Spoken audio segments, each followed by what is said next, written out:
अपने को उस परिकल्पना को साकार करने का मंच है जो हमारे माननीय प्रधानमंत्री जी ने आत्मनिर्भर भारत और विकसित भारत 2047 के लिए देखा है। और विकसित भारत के लिए जरूरी है कि हमारे गांव भी विकसित हों। जब गांव बढ़ेंगे तब देश बढ़ेगा। माननीय प्रधानमंत्री जी ने सदैव ग्रामीण भारत को भारत की आत्मा और शक्ति का स्रोत माना है। गांव की प्रगति, भारत की समृद्धि। इस विचार को साकार करते हुए प्रधानमंत्री जी का हर एक कदम गांव, गरीब किसान को सशक्त बनाने की दिशा में एक नया इतिहास रच रहा है। तो आइए सबसे पहले अपने माननीय प्रधानमंत्री जी को तहे दिल से धन्यवाद करते हैं, शुक्रिया करते हैं उनकी दूरदृष्टि के लिए, उनके सेवा भाव के लिए, उनके नेतृत्व के लिए जो इस नए भारत का निर्माण कर रहा है।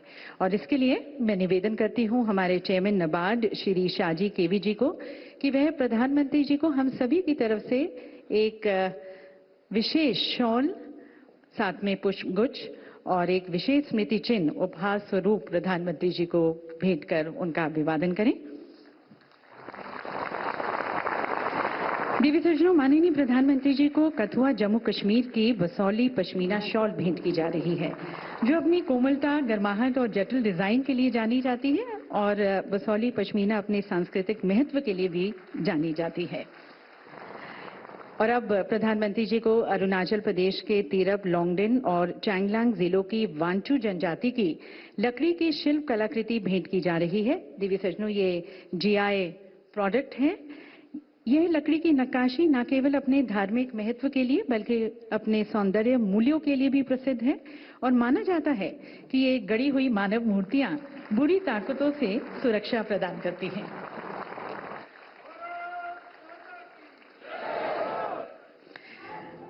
और अब आमंत्रित करते हैं हमारी माननीय केंद्रीय वित्त मंत्री श्रीमती निर्मला सीतारामन जी के विचारों को, जो कि माननीय प्रधानमंत्री जी के नेतृत्व में देश की वित्तीय नीतियों को नई दिशा दे रही हैं।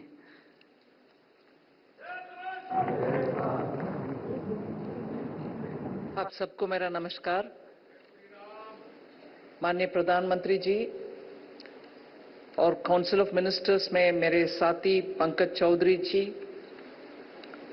और देश से कोने कोने से आए हुए कलाकार, किसान और बुनकर और ऐसे बहुत सारे क्षेत्रों से आए हुए आप सबको मेरा नमन और स्वागत।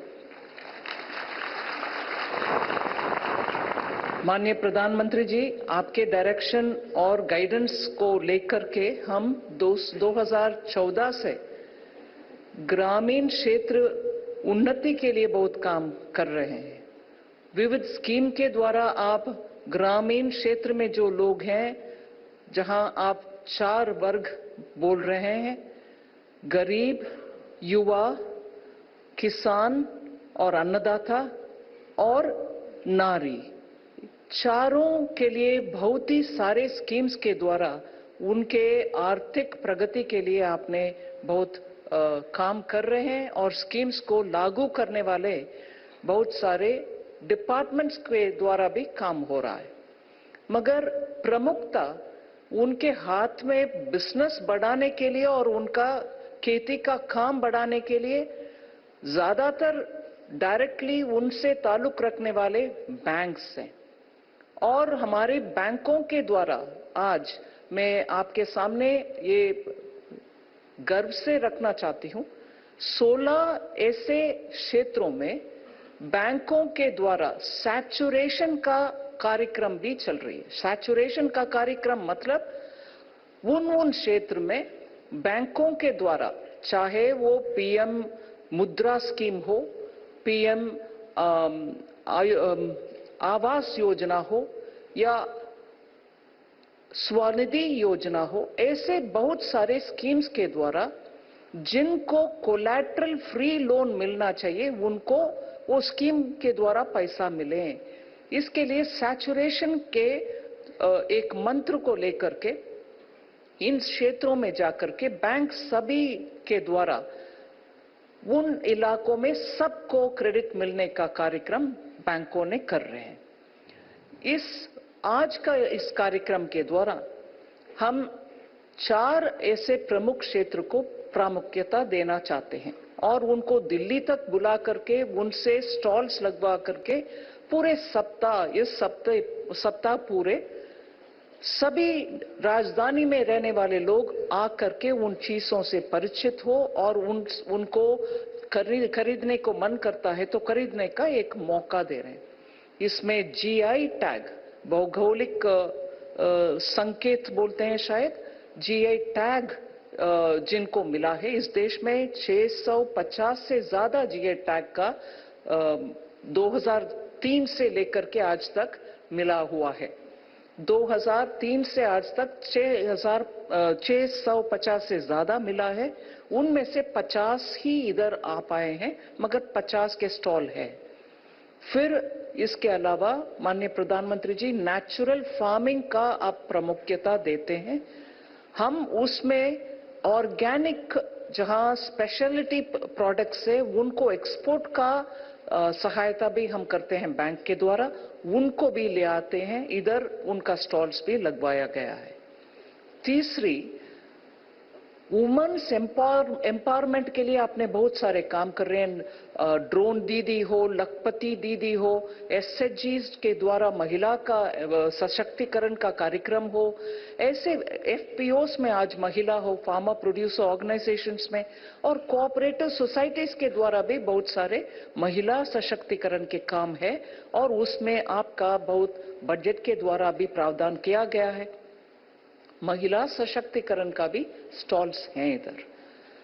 और फोर्थ, ट्राइबल प्रोडक्ट्स के लिए और उनके प्रोत्साहन मिलने के कारण आज मार्केट विस्तार हो रही है।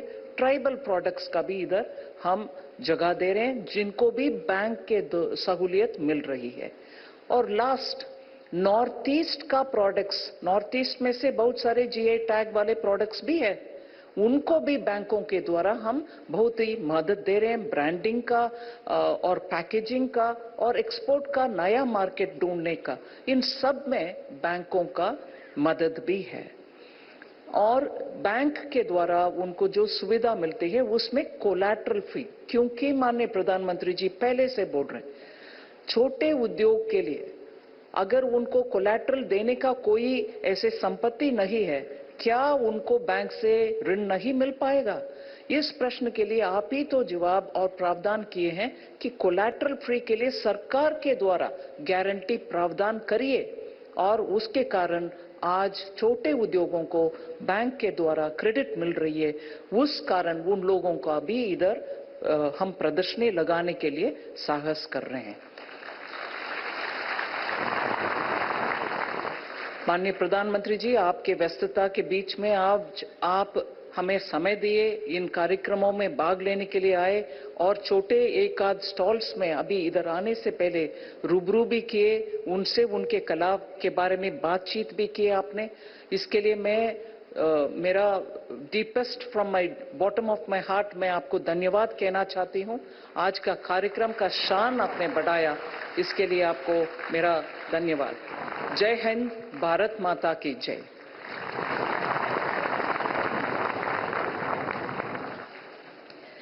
बहुत बहुत धन्यवाद माननीय वित्त मंत्री आपके उद्बोधन के लिए।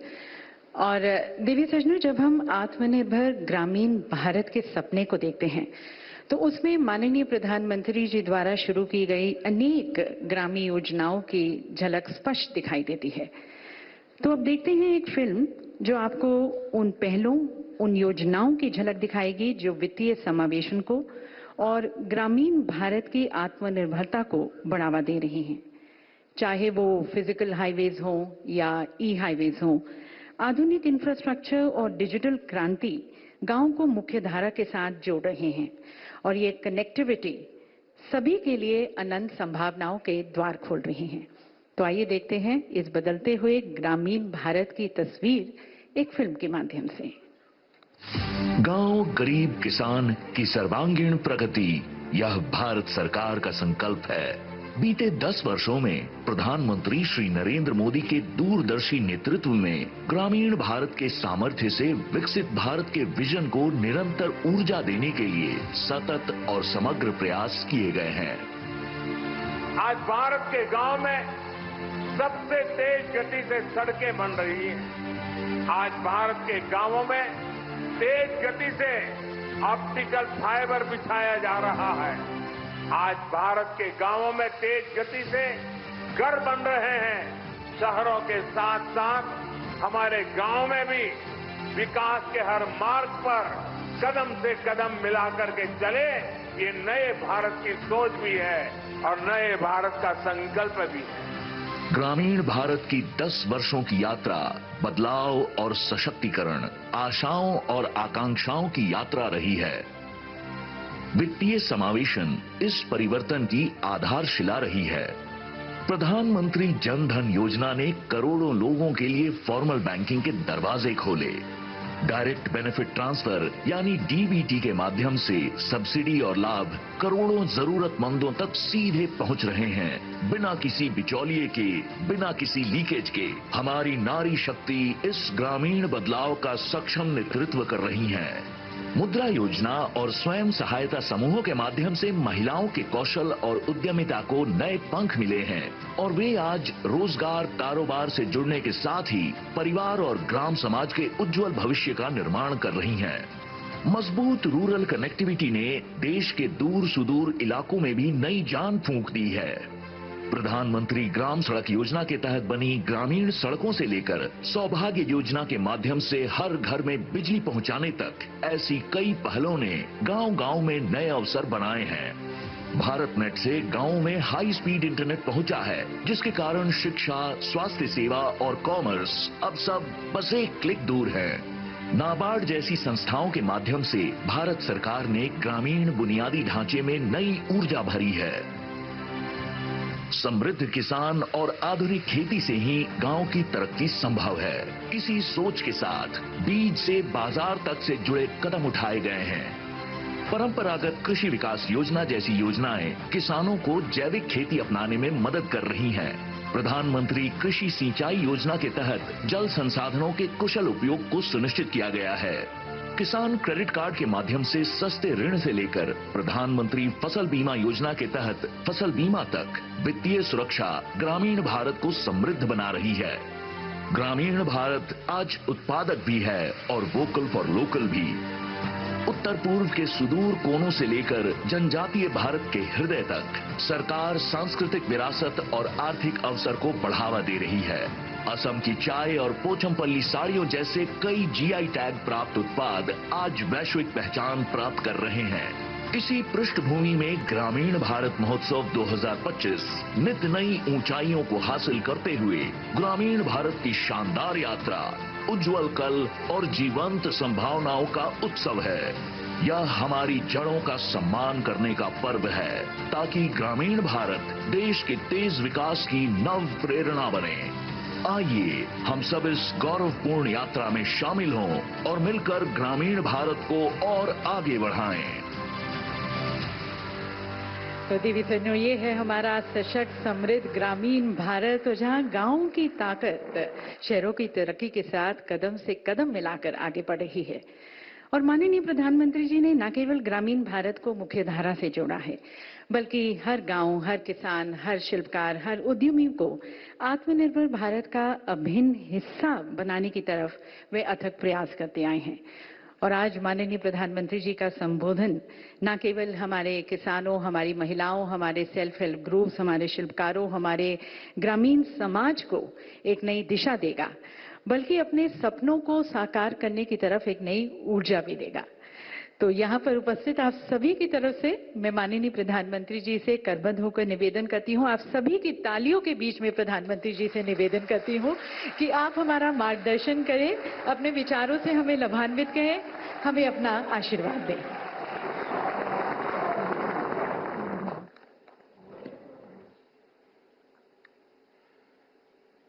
मंच पर विराजमान वित्त मंत्री निर्मला सीतारमण जी,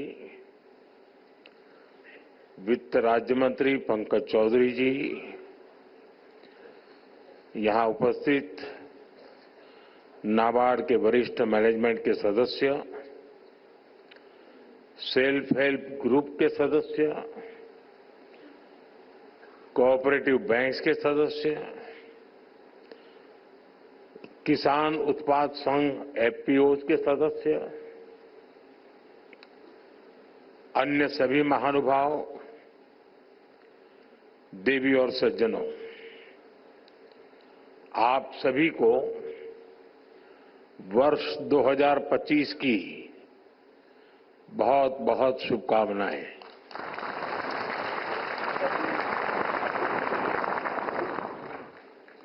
वर्ष 2025 की शुरुआत में ग्रामीण भारत महोत्सव का ये भव्य आयोजन भारत की विकास यात्रा का परिचय दे रहा है, एक पहचान बना रहा है। मैं इस आयोजन के लिए नाबार्ड को, अन्य सहयोगियों को बहुत बहुत बधाई देता हूं। साथियों, हम में से जो लोग गांव से जुड़े हैं, गांव में पले बड़े हैं, वो जानते हैं कि भारत के गांवों की ताकत क्या है। जो गांव में बसा है, गांव भी उसके भीतर बस जाता है। जो गांव में जिया है, वो गांव को जीना भी जानता है। मेरा ये सौभाग्य रहा कि मेरा बचपन भी एक छोटे से कस्बे में एक साधारण परिवेश में बीता, और बाद में जब मैं घर से निकला तो भी अधिकांश समय देश के गांव देहात में ही गुजरा। और इसलिए मैंने गांव की समस्याओं को भी जिया है और गांव की संभावनाओं को भी जाना है। मैंने बचपन से देखा है कि गांव में लोग कितनी मेहनत करते रहे हैं, लेकिन पूंजी की कमी के कारण उन्हें पर्याप्त अवसर नहीं मिल पाते थे। मैंने देखा है गांव में लोगों की इतनी विविधताओं से भरा सामर्थ्य होता है, लेकिन वो सामर्थ्य जीवन की मूलभूत लड़ाइयों में ही खप जाता है। कभी प्राकृतिक आपदा के कारण फसल नहीं होती थी, कभी बाजार तक पहुंच न होने के कारण फसल फेंकनी पड़ती थी। इन परेशानियों को इतने करीब से देखने के कारण मेरे मन में गांव गरीब की सेवा का संकल्प जगा, उनकी समस्याओं के समाधान की प्रेरणा आई। आज देश के ग्रामीण इलाकों में जो काम हो रहे हैं, उनमें गांवों के सिखाए अनुभवों की भी भूमिका है। 2014 से मैं लगातार हर पल ग्रामीण भारत की सेवा में लगा हूं। गांव के लोगों को गरिमापूर्ण जीवन देना, ये मेरी सरकार की प्राथमिकता है।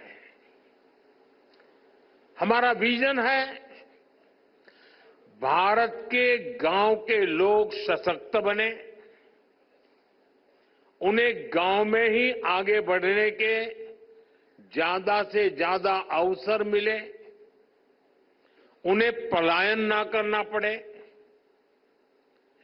गांव के लोगों का जीवन आसान हो। और इसलिए हमने गांव-गांव में मूलभूत सुविधाओं की गारंटी का अभियान चलाया। स्वच्छ भारत अभियान के जरिए हमने घर घर में शौचालय बनवाए। पीएम आवास योजना के तहत हमने ग्रामीण इलाकों में करोड़ों परिवारों को पक्के घर दिए। आज जल जीवन मिशन से लाखों गांवों के हर घर तक पीने का साफ पानी पहुंच रहा है। साथियों, आज 1.5 लाख से ज्यादा आयुष्मान आरोग्य मंदिरों में लोगों को स्वास्थ्य सेवाओं के बेहतर विकल्प मिल रहे हैं। हमने डिजिटल टेक्नोलॉजी की मदद से देश के बेस्ट डॉक्टर्स और हॉस्पिटल को भी गांवों से जोड़ा है, टेलीमेडिसिन का लाभ लिया है। ग्रामीण इलाकों में करोड़ों लोग ई संजीवनी के माध्यम से टेलीमेडिसिन का लाभ उठा चुके हैं। कोविड के समय दुनिया को लग रहा था कि भारत के गांव इस महामारी से कैसे निपटेंगे, लेकिन हमने हर गांव में आखिरी व्यक्ति तक वैक्सीन पहुंचाई।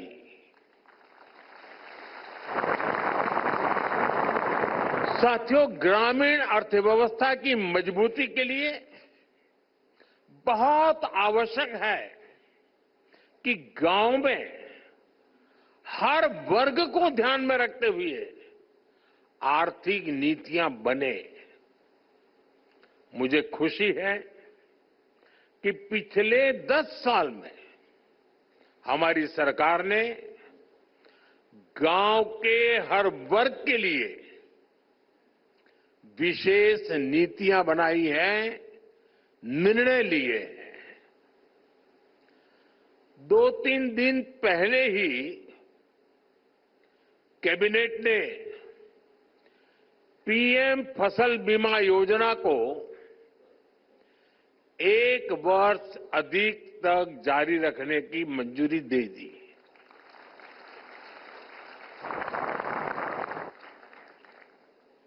डीएपी दुनिया में उसका दाम बढ़ता ही चला जा रहा है, आसमान को छू रहा है।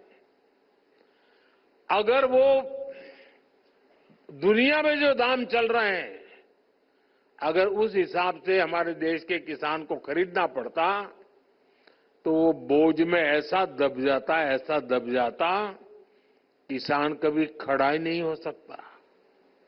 लेकिन हमने निर्णय किया कि दुनिया में जो भी परिस्थिति हो, कितना ही बोझ न क्यों बढ़े, लेकिन हम किसान के सर पर बोझ नहीं आने देंगे। और डीएपी में अगर सब्सिडी बढ़ानी पड़ी तो बढ़ा करके भी उसके दाम को स्थिर रखा है।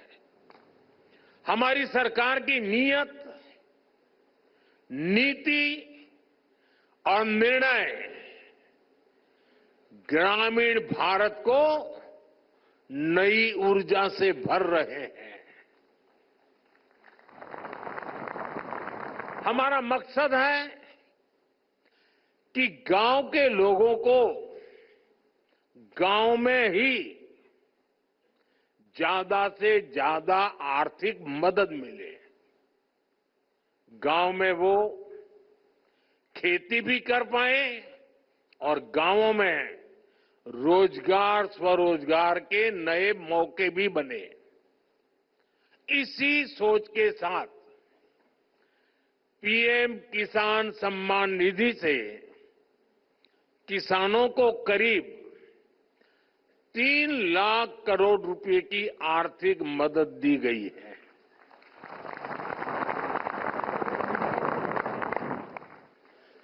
पिछले 10 वर्षों में कृषि लोन की राशि 3.5 गुना हो गई है। अब पशुपालकों और मत्स्य पालकों को भी किसान क्रेडिट कार्ड दिया जा रहा है। देश में मौजूद 9,000 से ज्यादा एफपीओ किसान उत्पाद संघ, उन्हें भी आर्थिक मदद दी जा रही है।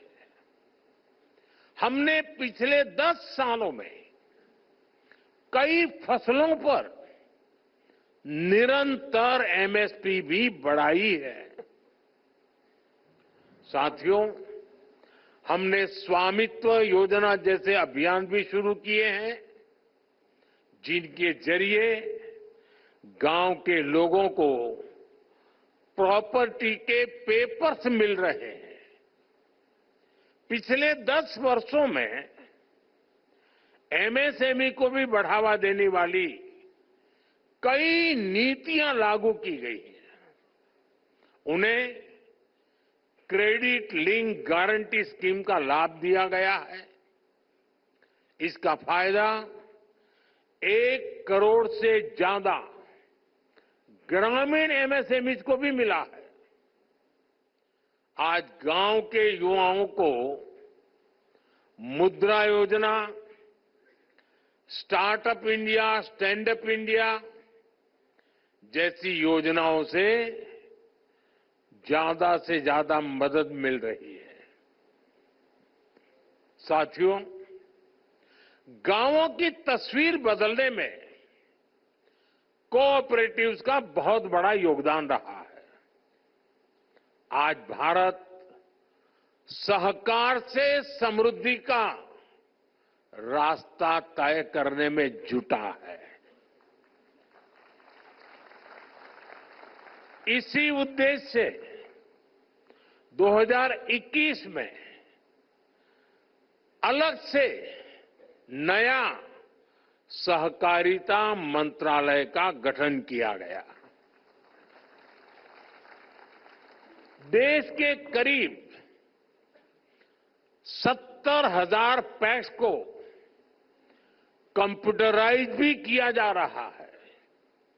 मकसद यही है कि किसानों को, गांव के लोगों को अपने उत्पादों का बेहतर मूल्य मिले, ग्रामीण अर्थव्यवस्था मजबूत हो।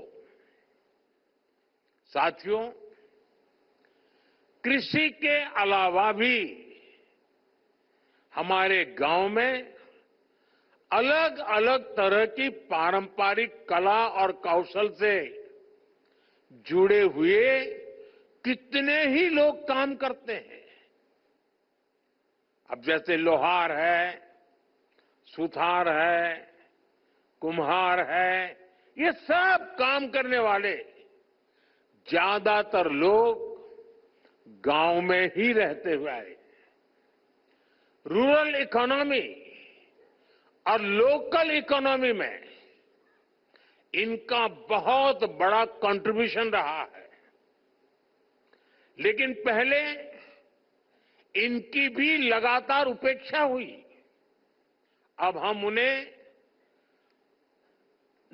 नई स्किल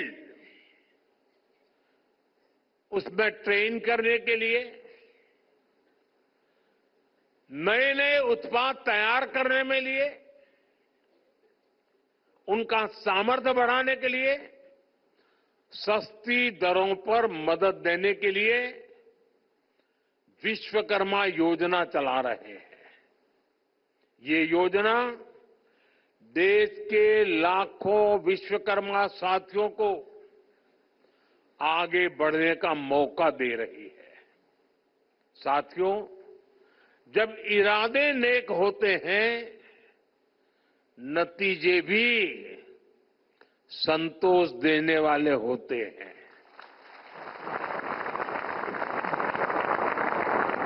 बीते 10 वर्षों की मेहनत का परिणाम देश को मिलने लगा है।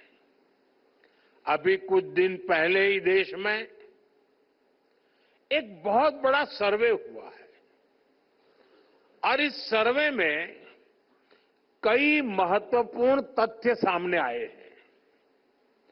साल 2011 की तुलना में अब ग्रामीण भारत में कंजम्पशन, खपत, यानी कि गांव के लोगों की खरीद शक्ति पहले से लगभग 3 गुना बढ़ गई है। यानी गांव के लोग अपने पसंद की चीजें खरीदने में पहले से ज्यादा खर्च कर रहे हैं। पहले स्थिति ये थी कि गांव के लोगों को अपनी कमाई का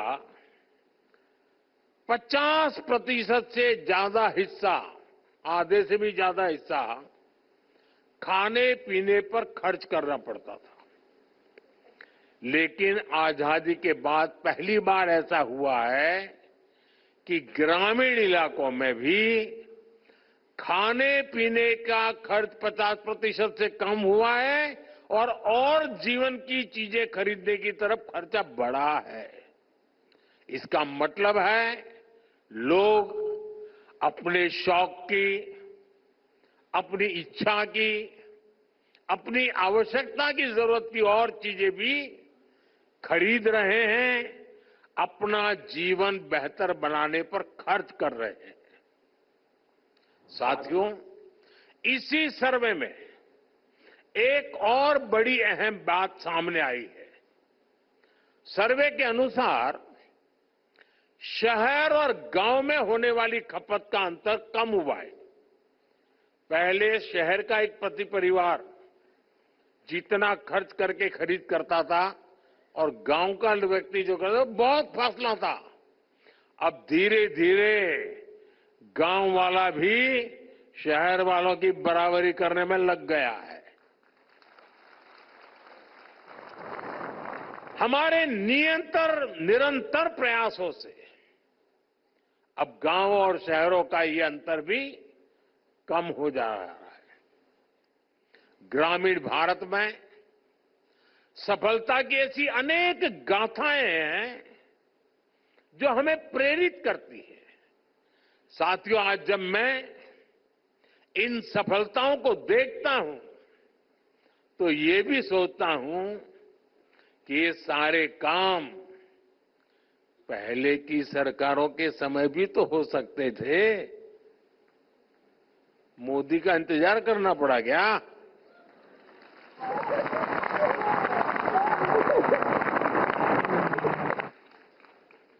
लेकिन आजादी के बाद दशकों तक देश के लाखों गांव बुनियादी जरूरतों से वंचित रहे। आप मुझे बताइए, देश में सबसे ज्यादा एससी कहां रहते हैं? गांव में। एसटी कहां रहते हैं? गांव में। ओबीसी कहां रहते हैं? गांव में। एससी हो, एसटी हो, ओबीसी हो, समाज के तबके के लोग ज्यादा से ज्यादा गांव में ही अपना गुजारा करते हैं। पहले की सरकारों ने इन सभी की आवश्यकताओं की तरफ ध्यान नहीं दिया। गांव से पलायन होता रहा, गरीबी बढ़ती रही, गांव शहर की खाई भी बढ़ती रही। मैं आपको एक और उदाहरण देता हूं। आप जानते हैं, पहले हमारे सीमावर्ती गांवों को लेकर क्या सोच होती थी? उन्हें देश का आखिरी गांव कहा जाता था। हमने उन्हें आखिरी गांव कहना बंद करवा दिया। हमने कहा, सूरज की पहली किरण जब निकलती है ना, तो उस पहले गांव में आती है, वो आखिरी गांव नहीं है। और जब सूरज डूबता है तो डूबते सूरज की आखिरी किरण भी उस गांव को आती है जो हमारा उस दिशा का पहला गांव होता है। और इसलिए हमारे लिए गांव आखिरी नहीं है, हमारे लिए प्रथम गांव है। हमने उसको प्रथम गांव का दर्जा दिया। सीमांत गांवों के विकास के लिए वाइब्रेंट विलेज स्कीम शुरू की गई। आज सीमांत गांवों का विकास वहां के लोगों की आय बढ़ा रहा है। यानी जिन्हें किसी ने नहीं पूछा, उन्हें मोदी ने पूजा है।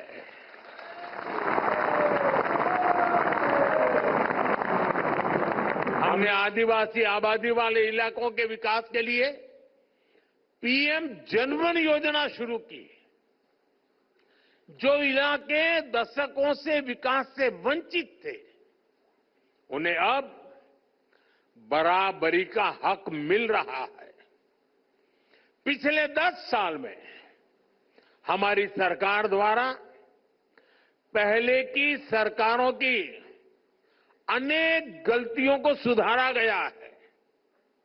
आज हम गांव के विकास से राष्ट्र के विकास के मंत्र को लेकर आगे बढ़ रहे हैं। इन्हीं प्रयासों का परिणाम है कि 10 साल में देश के करीब 25 करोड़ लोग गरीबी से बाहर आए हैं। और इनमें सबसे बड़ी संख्या हमारे गांव के लोगों की है। अभी कल ही स्टेट बैंक ऑफ इंडिया की भी एक अहम स्टडी आई है। उनका एक बड़ा अध्ययन किया हुआ रिपोर्ट आया है। स्टेट बैंक ऑफ इंडिया की रिपोर्ट क्या कह रही है? वो कहते हैं 2012 में भारत में ग्रामीण गरीबी, रूरल पॉवर्टी, यानी गांवों में गरीबी करीब 26% थी, 26%। 2024 में 2024 में भारत में रूरल पॉवर्टी यानी गांवों में गरीबी घट कर के पहले जो 26% गरीबी थी, वो गरीबी घट करके 5% से भी कम हो गई है।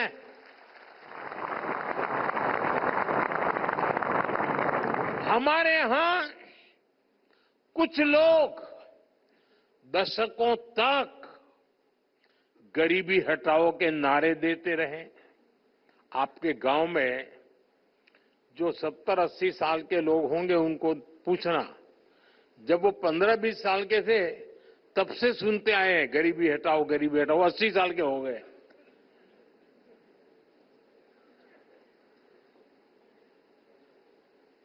आज स्थिति बदल गई है।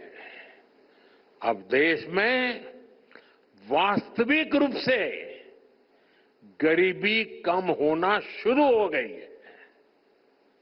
साथियों, भारत की ग्रामीण अर्थव्यवस्था में महिलाओं का हमेशा से बहुत बड़ा स्थान रहा है। हमारी सरकार इस भूमिका का और विस्तार कर रही है।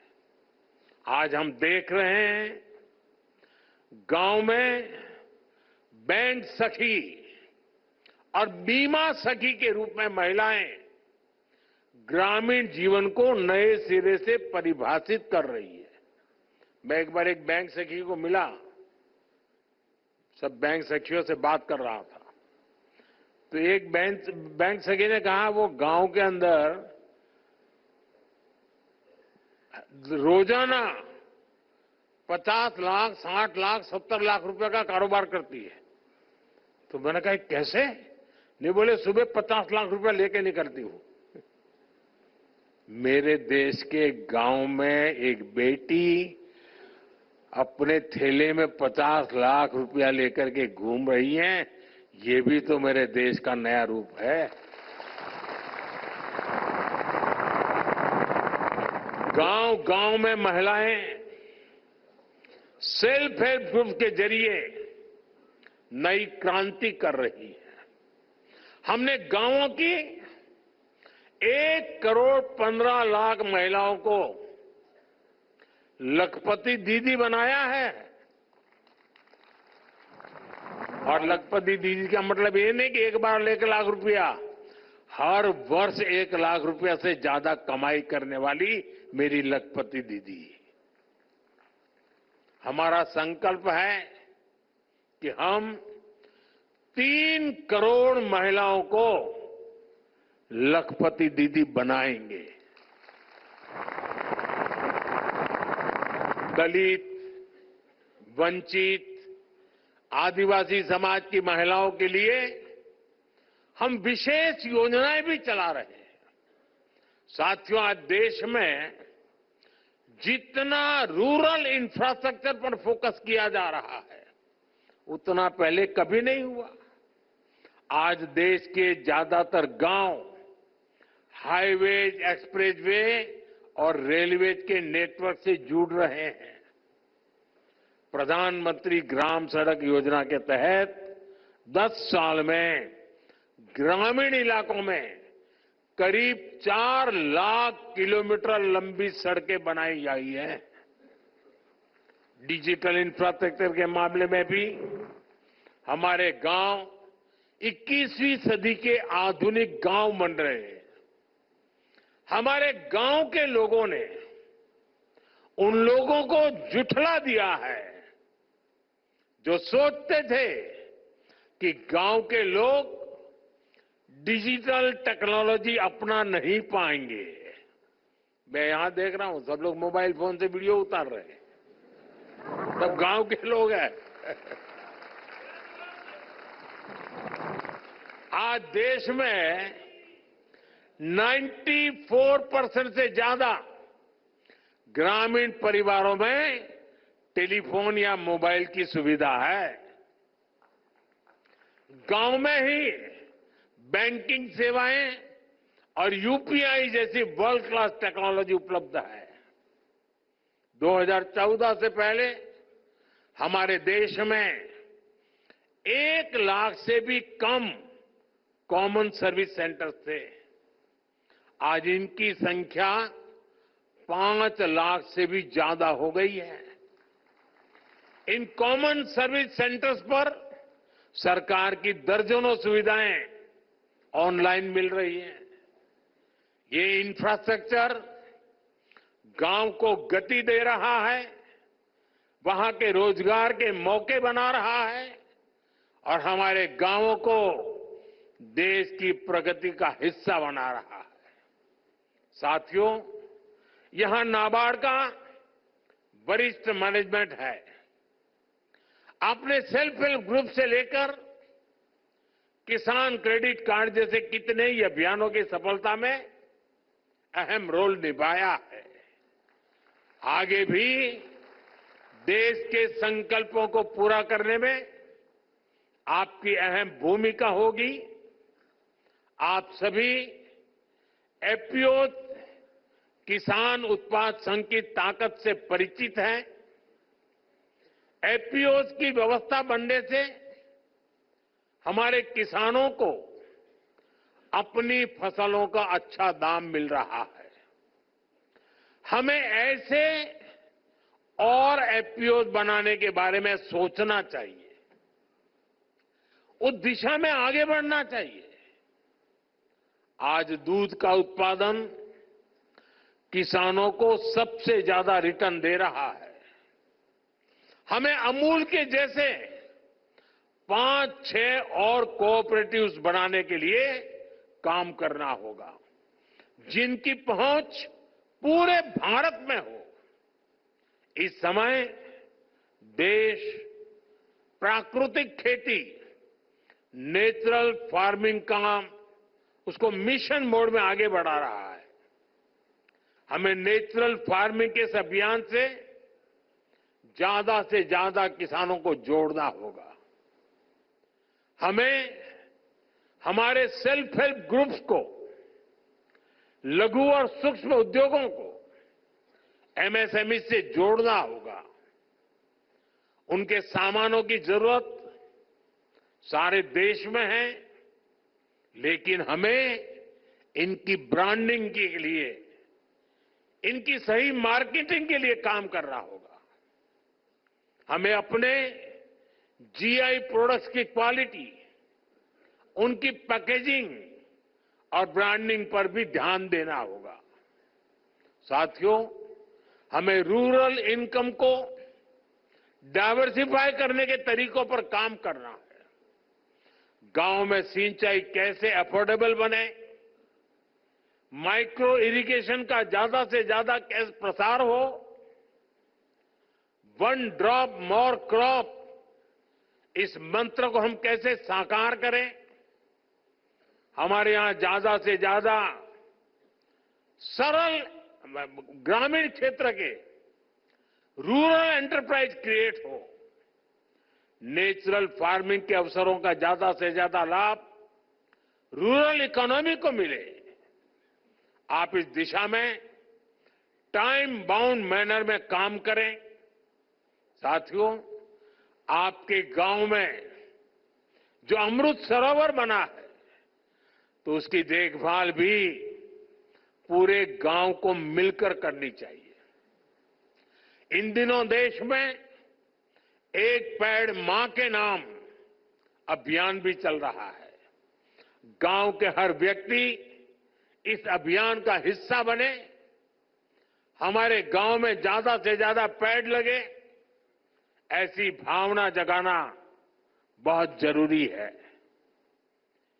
एक और सबसे महत्वपूर्ण बात, हमारे गांव की पहचान गांव के सौहार्द और प्रेम से जुड़ी होती है। इन दिनों कई लोग जाति के नाम पर समाज में जहर घोलना चाहते हैं, हमारे सामाजिक ताने बाने को कमजोर बनाना चाहते हैं। हमें इन षड्यंत्रों को विफल बनाकर गांव की साझी विरासत, गांव की साझी संस्कृति को हमें जीवंत रखना है, उसको सशक्त करना है। भाइयों बहनों, हमारे ये संकल्प गांव गांव पहुंचे, ग्रामीण भारत का ये उत्सव गांव गांव पहुंचे, हमारे गांव निरंतर सशक्त हो, इसके लिए हम सबको मिलकर के लगातार काम कर रहा है। मुझे विश्वास है गांवों के विकास से विकसित भारत का संकल्प जरूर साकार होगा।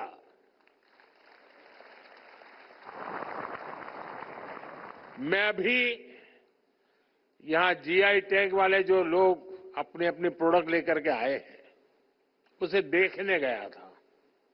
मैं आज इस समारोह के माध्यम से दिल्ली वासियों से आग्रह करूंगा कि आपको शायद गांव देखने का मौका न मिलता हो, गांव जाने का मौका न मिलता हो, कम से कम यहां एक बार आइए और मेरे गांव में सामर्थ्य क्या है जरा देखिए।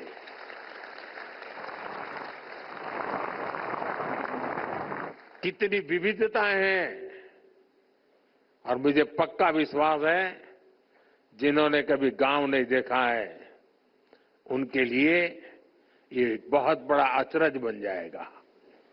इस कार्य को आप लोगों ने किया है, आप लोग बधाई के पात्र हैं। मेरी तरफ से आप सबको बहुत बहुत शुभकामनाएं, बहुत बहुत धन्यवाद। बहुत बहुत धन्यवाद माननीय प्रधानमंत्री जी। ग्रामीण भारत के प्रति अपनी संवेदनशीलता और आपने अपने गांव